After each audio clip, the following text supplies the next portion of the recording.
Good morning, everyone. I wanted to show you guys something. I was teaching at a local recovery center this week, and a good friend of mine actually works there, and she's journaled with me for quite a few years. And what I've always loved about her journal pieces is they are three-dimensional and really beautifully layered in a whole other way than, what we probably traditionally would call layering in our pages in our journal.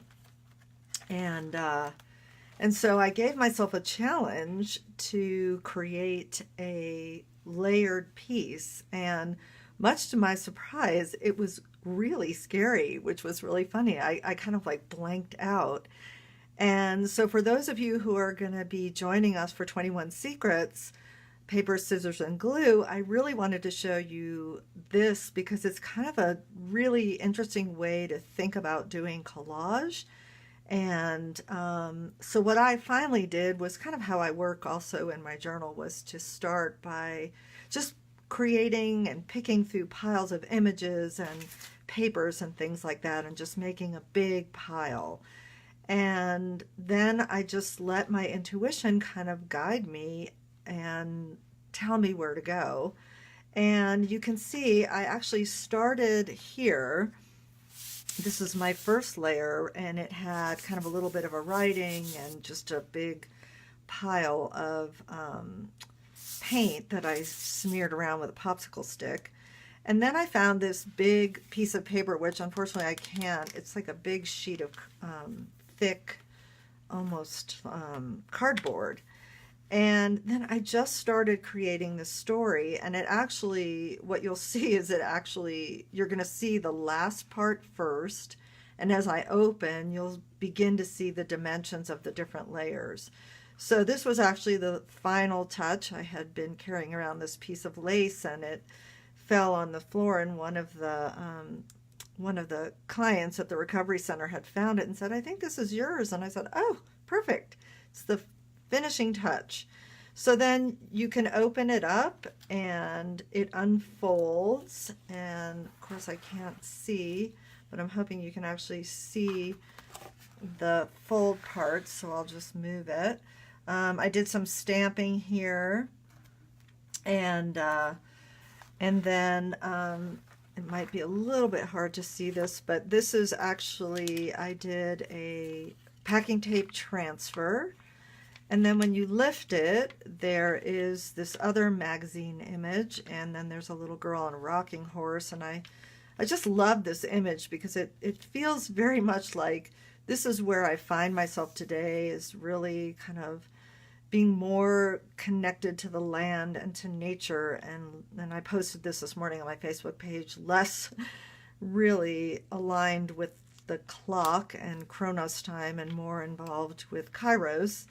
And I just put her on this this magazine page, and then I found this image of Princess Diana, and you can see that her head kind of comes through. There was already a cut in this, and her head kind of pops through, and then I have some transfer numbers on that.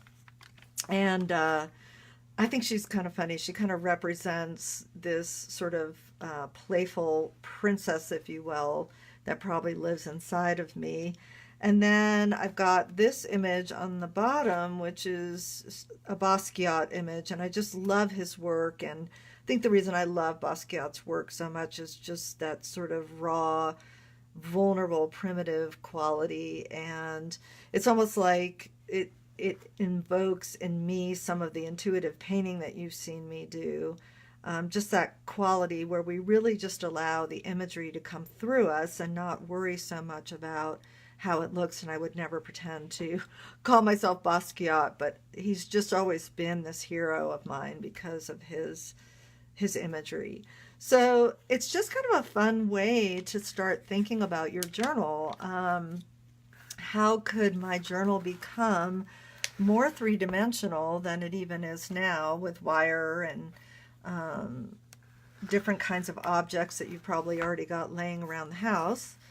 And so that's that. I just wanted to show you that. And I also wanted to give you just a little update on the piece that I posted the other day that was in my moleskin journal.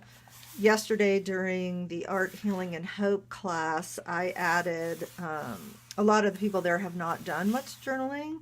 And so I showed them how to add a dressmaker pattern using the Mod Podge and then placing it over already painted layers. Here's another piece of tissue paper that I put in just as an example. And what I love about that is as you keep working with these multi-dimensional layers, and here's a packing tape transfer, all these different textures and beautiful dimensional layers begin to reveal themselves through the different layerings. So that's my little live Facebook for today, and I'll be sharing this on the 21 Secrets, and look forward to having you join me and 20 other amazing artists and learning some new, really cool, wonderful ways to enhance your creative process. So have a wonderful day, and I'll see you soon.